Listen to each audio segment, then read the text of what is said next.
Right now at 10, some are calling Super Bowl 43 the small market matchup. See who's dissing the Steelers and Cards and what fans in Tampa are saying about it. Neighbors speaking out tonight about the man charged with beating a baby. Memorial service for a young man killed in a car accident. Family and friends mourning what could have been. And it's one of the best parts of Super Bowl Sunday, a preview of the halftime show. This is the 10 o'clock news on the CW. Thanks for joining us at 10. I'm Ken Rice. Super Bowl 43, Steelers versus Cards, Tomlin versus Wisenhunt. Small market versus small market? That's how some are apparently disrespecting Pittsburgh's quest for a Super Six-Pack, calling the whole endeavor unworthy of DVR space. Yeah, John Shumway's been talking to fans about this. Joins us now live from Tampa. John, what's going on? I tell you what, Ken, at a time when black and gold pride is on a rise, it's a huge wave among the Steeler Nation. Tonight, hearing someone slamming the idea that this is anything less than a terrific Super Bowl ahead has now got the black and gold ire up. A note to national sports writers: don't insult Pittsburgh, and certainly not the Steelers. Small markets have nothing to do with it.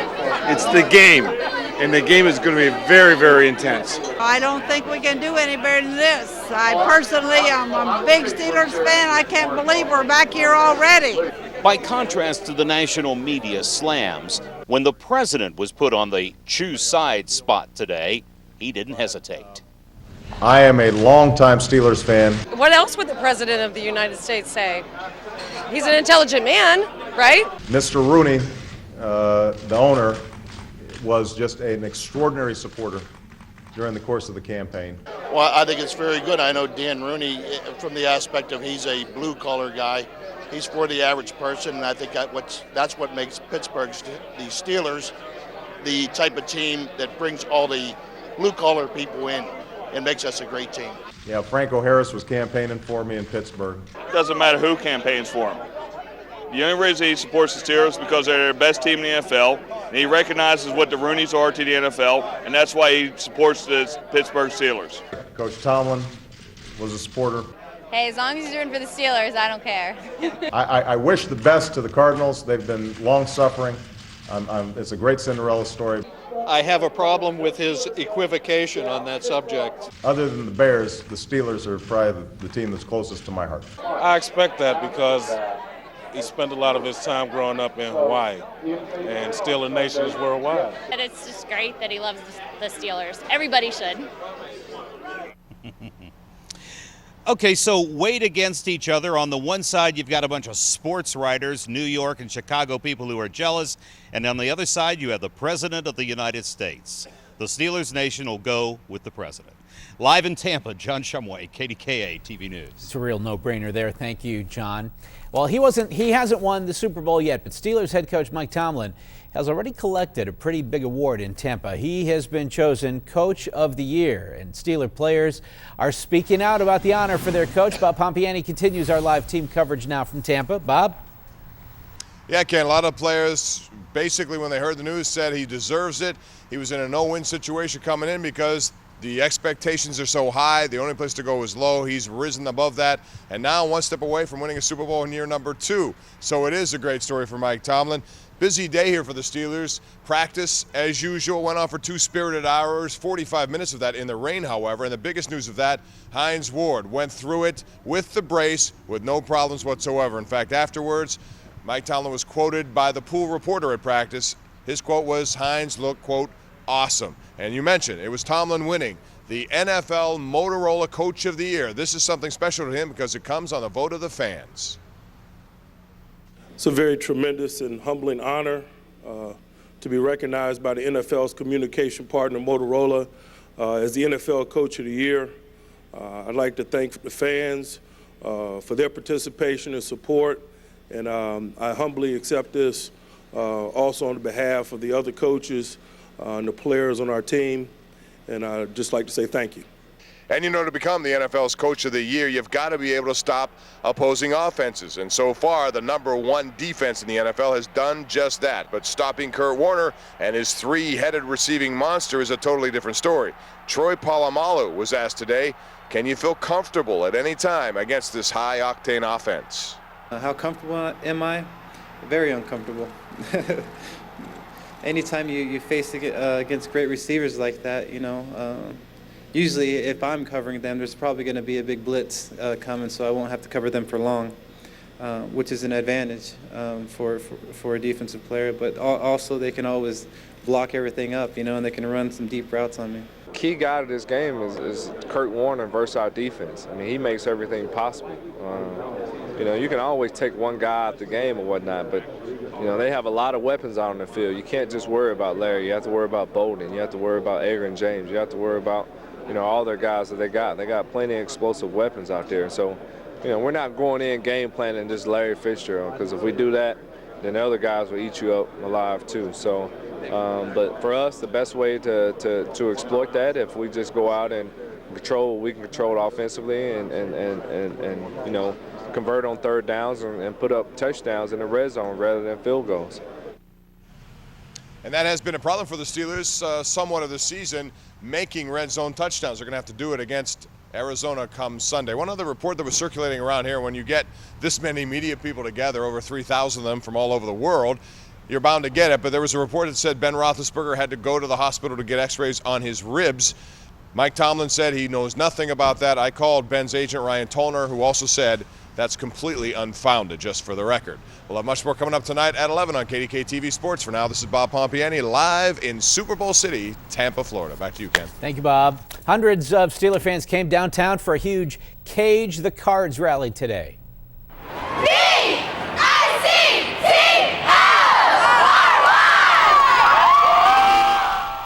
County Executive Dan Honorato and Mayor Lou Gravenstall led the crowd in cheers and chants as the terrible towels waved on Forbes Avenue.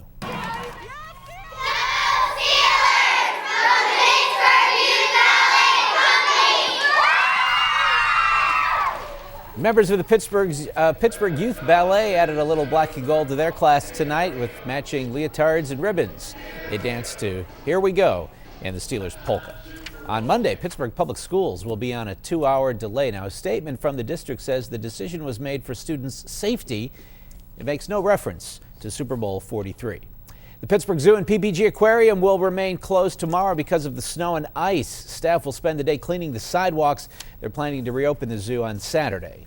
Bad road conditions caused quite a few problems for drivers today. In Allentown this morning, drivers were slipping and sliding all over the place, especially on those hilly streets. So should we expect more icy conditions tonight and into tomorrow? We check in early now with Chief Meteorologist Jeff Frizella. Jeff. All right, thanks very much, Ken. 24 degrees outside right now with cloudy skies, and it's been a pretty uneventful day and evening across the area, although we do expect we'll see more in the way of flurries and a few light snow showers overnight and through the day tomorrow, but it really would be nothing more than a nuisance. All told, between the overnight period and tomorrow, many of us will see just a coating to at most 1 inch of snow in the next 24 hours, so certainly a manageable amount and pretty much more than a nuisance than anything else. We'll take a look ahead to the weekend and also talk about the forecast through early next week and my 5-day coming up. Thanks, Jeff. A man is charged with beating a baby, and tonight neighbors are reacting to his arrest. Allison Morris is live at Children's Hospital with more. Allison? Ken, Matthew Bloomling is the man's name. He's in the Butler County Prison right now on $50,000 bond after police say that he seriously injured a friend's baby. Now, we visited his neighborhood tonight where news of this incident spread pretty fast, and neighbors are outraged. It's pretty sick when you have to abuse a baby. It was a 9-month-old baby. Babies go through tantrums. They cry. I don't know what the situation was, but no child deserves this. Anita and Kayla McDade were shocked when they heard the news a few weeks back that someone in Butler had sent a 9-month-old baby to the hospital with a fractured skull. They were horrified this week when police arrested their 22-year-old neighbor, Matthew Bloomling, who went to high school with Kayla. Everybody knew him, and it was just actually quite a shock to find out that the kid that lived possibly 3 doors down was the one that could do this. According to the Butler City Police report, Matthew was watching a 9-month-old baby girl on January 9th when the child was sent to Children's Hospital with a fractured skull, broken arm, and broken leg. Neighbors believe that the baby and her mother lived in the same house as Matthew on East Jefferson Street, but that the mother was dating another man who lived in the house as well. We knocked on the door tonight, but no one was home. We would see her going to work or every once in a while walking the baby and the dogs, but we never seen actually him and her together. Yeah, I mean, it's scary. It's hard to raise. You don't know where to raise a kid. I mean, you think you're trying to pick a safe community, and you have no idea where to go because this stuff's happening everywhere. Now, police tell us that Matthew was arraigned yesterday on charges of aggravated assault, endangering the welfare of a child, simple assault, and recklessly endangering another person. His preliminary hearing is scheduled for Monday afternoon. Meanwhile, we are told that the baby did survive this incident, but we have no word on her specific condition. Reporting live outside of Children's Hospital, Allison Morris, KDKA TV News on Pittsburgh CW. Thanks, Allison. A memorial service tonight for a young man who was killed in a car accident, and it's not the first time his family has dealt with tragedy. Stephanie Watson is live with more. Stephanie. Ken, it's hard enough to bury one child. Now imagine laying to rest a second child just a few years later. It's the kind of pain that Pamela Lynn tells me she wishes no one would ever have to experience. We give you thanks for the blessing and gift of Corey in our hearts and in our lives. Tonight, a memorial service at La Roche College Chapel marks 1 month Pam Lynn lost her son Corey in a tragic accident on Route 8 in Richland Township. He just left the house that night just to go pick up a friend. And he just said he'll be right back. But he didn't come back. Police say the 21-year-old lost control of his car just north of Bakerstown Road, hit a utility pole, and rolled several times before going over a hillside. He died at the scene. But the heartache runs especially deep. This is now the second time Pam has buried a child from a tragic accident. Her daughter Darcy died in 2002 at the age of 13. And since then, Corey and his mother had supported each other through that difficult time. He really took care of me. He was really nice. He was just happy. But he never really got over his sister. It was really hard on us.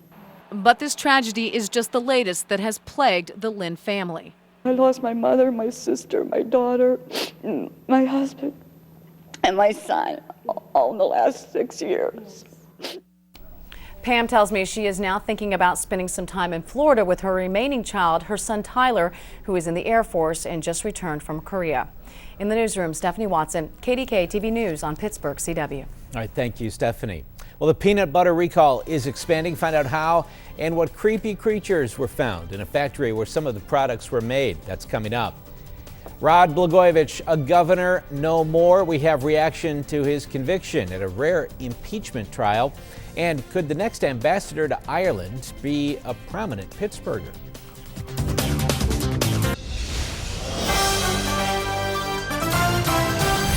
Could Dan Rooney be the next ambassador to Ireland? The Irish Times in Dublin is reporting that Steelers chairman Dan Rooney heads President Obama's list to become ambassador to Ireland. What does Rooney think about the possibility? It would be interesting. It would be interesting. I must have all admit. the right credentials. I have the credentials. There's no doubt about that. From the White House and the State Department, though, no comment. President Obama's economic stimulus plan is headed for the Senate after clearing the House with only Democrat support. The centerpiece of the plan is a tax cut, $500 for single workers, $1,000 for couples. Also, tax breaks for businesses that invest in equipment and renewable energy production, and tens of billions of dollars for states facing deep budget cuts. President Obama says the recovery plan will save or create more than 3 million jobs over the next few years. Republicans, though, remain skeptical. We at least have to feel good enough that the bill actually will grow the economy, will create jobs. And it's just not a massive spending bill. A more bipartisan measure is already in the works in the Senate. Senators begin debating it next week. Rod Blagojevich is no longer the governor of Illinois. He was convicted at his impeachment trial today and thrown out of office. Before the vote, lawmakers expressed their outrage at Blagojevich's conduct. He is beneath the dignity of the state of Illinois. He has trampled on our Constitution with his behavior. Blagojevich maintains he did nothing wrong. Federal prosecutors, though, say he tried to sell Barack Obama's Senate seat to the highest bidder. Thankfully, it was a relatively uneventful day across the area. Yeah, there were a few flurries, but nothing really accumulated. And temperatures, as per usual, at least of late, finishing quite a bit below average. 25 our high, 19 the low this morning, so only a 6-degree temperature range from start to finish. Pretty much all day, temperatures were in the low to mid-20s, which is where we stand right now. 24 degrees. The sky remains cloudy. Humidity 80%. Winds out of the south-southwest at 12 miles an hour. The barometric pressure, that's falling from 29.95. A look at our weather bug network. Temperatures around the region ranging from 21 degrees in Butler, 25 in Hookstown. Houston, Monroeville are both at 23, and it's 25 in both Indiana as well as Irwin. Not much movement in the temperature expected again tonight. By wake up tomorrow morning, looking at a temperature around 21 degrees, and there will be some flurries and light snow showers arriving overnight tonight and continuing on and off throughout the day tomorrow. At most, a coating to an inch of additional new snow in spots. That's throughout the day tomorrow and as well as overnight tonight. Late day, we'll see a high temperature of 27 degrees. Look at the satellite loop, and you can see plenty of clouds continuing to blanket the area. That won't change tonight, nor will it change throughout the day tomorrow, with an upper air disturbance kind of rotating through the area. That will provide the energy for the flurries and light snow showers overnight and through the day tomorrow. A lot of the activity has been occurring through the Great Lakes. That's where low pressure will track in the next 24 hours, but the trailing disturbance is what sparks off the activity across western Pennsylvania. As it rotates through and away, the flurries will then end by tomorrow evening and tomorrow night. And then temperatures remain cold at least through the start of the weekend. We get a quick shot of cold air behind that disturbance as it leaves. So Saturday looks like another cold day with temperatures no better than low to mid-20s. Although with high pressure nosing north, especially in the afternoon, I do expect clouds will break for at least some sunshine by the end of the afternoon on Saturday. And then we'll start to moderate in terms of temperature on Sunday. And then things could get interesting again early next week. Right now, we have something to follow very carefully, a storm that could be a pretty good storm across the eastern half of the country. Looks like it's going to be tracking up the coast.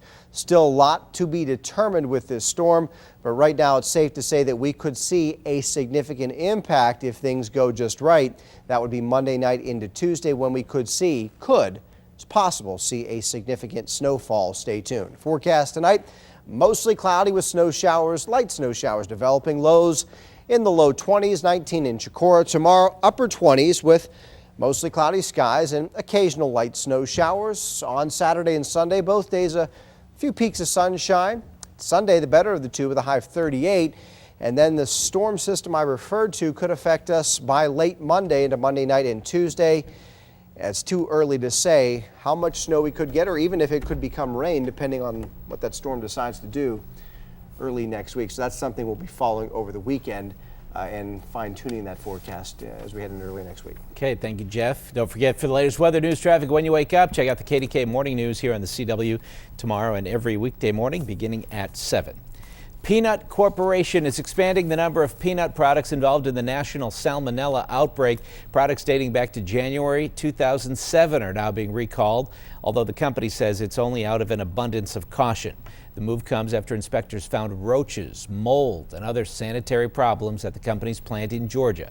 More than 500 people have gotten sick and at least 8 have died because of the tainted peanuts and peanut butter. Another story from the Dumb Criminals File, how a couple of guys tried to get away and how they got caught after getting banged up. Just ahead. And 2 kids who overcame adversity are headed to the Super Bowl thanks to a couple of Steelers. Their journey from tragedy to triumph. Next.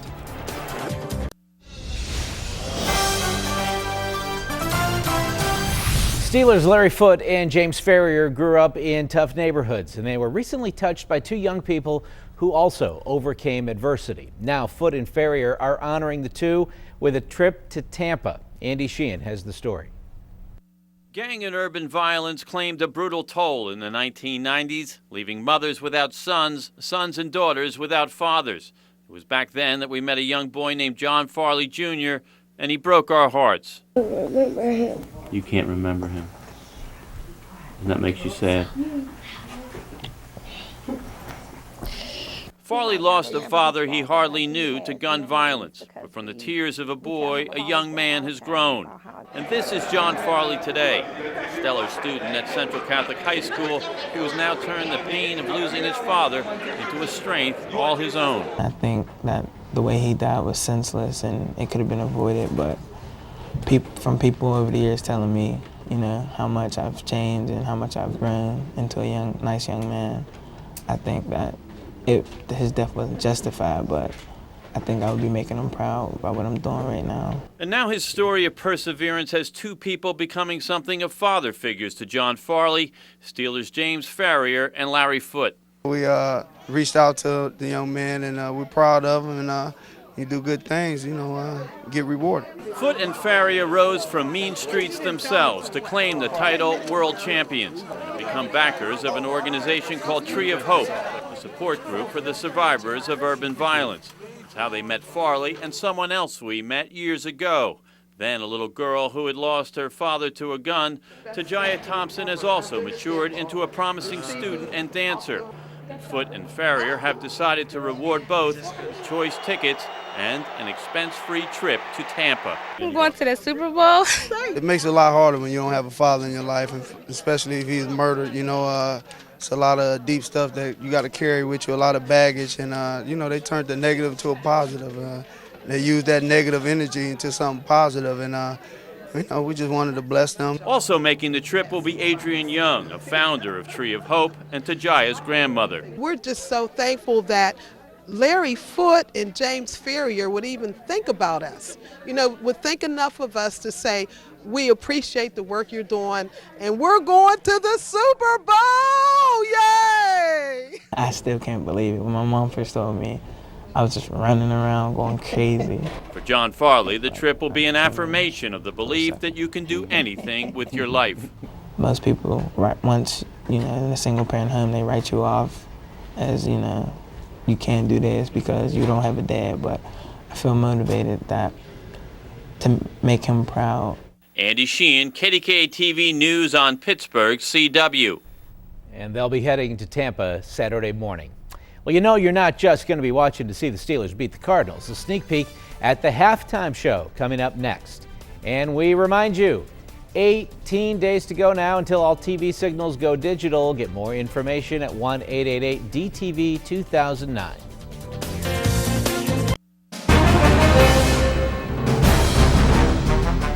Dun, dun, dun, dun, dun.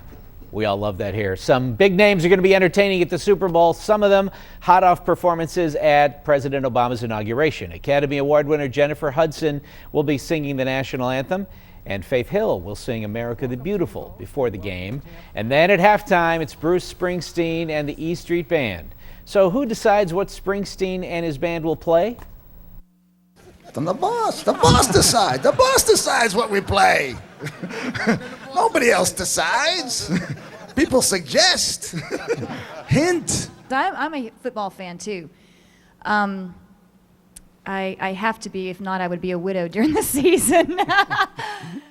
This will no doubt be the biggest audience ever for Springsteen, Hill, and Hudson. The game, after all, will be broadcast in more than 230 countries.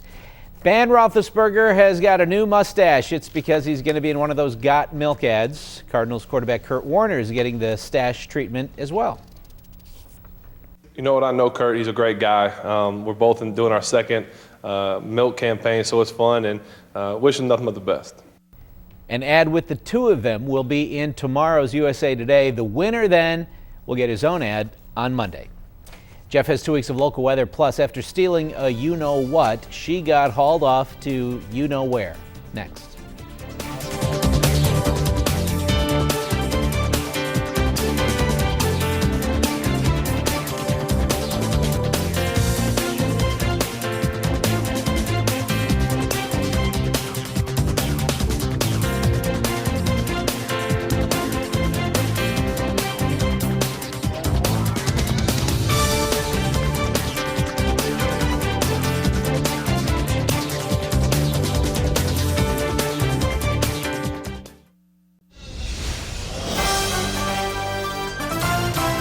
It was an escape gone very wrong, poorly planned. A couple of prisoners tried to make a run for it from a courthouse in New Zealand, despite the fact they were handcuffed together. They learned that the degree of difficulty here is very high. They ran on opposite sides of a lamppost.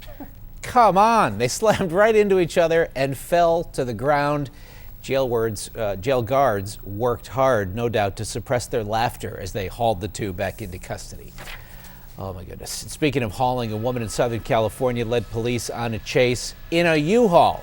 After a slow start, she got off a highway, only to find herself in what looked to be a dead end, but it was not. She kept on going, eventually got out of the vehicle and made a run for it, thought about carjacking a couple of vehicles, at least it looked like, and as you see, she wound up tackled. That was the end of that. Nice form tackle there. Yeah, it was a good takedown. All right, Jeff has 2 weeks of local weather. You're starting off with your look at the forecast for Tampa this weekend. A little cooler than it has been. Temperatures only in the low 60s Friday, Saturday, 67 and sunny on Super Bowl Sunday. Here at home, it will be much colder than that, but actually gets a little better. By Sunday, near 40. Middle part of next week, cold, and then the following weekend looks like we should get some sort of thaw, and we certainly need an extended period of non-freezing temperatures. Is it me or is the hog looking a little hostile?